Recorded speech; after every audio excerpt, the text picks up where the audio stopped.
Ito na guys, yung aking nilutong pandikoko. Ayan. Titikman natin siya. Mainit-init pa siya. Mainit-init pa to. Titikman natin.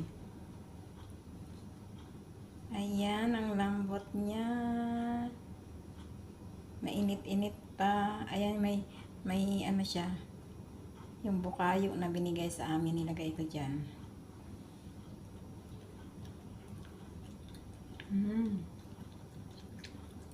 Ito sa loob na.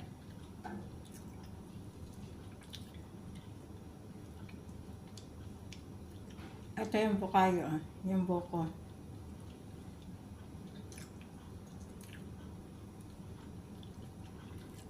Lambot-lambot.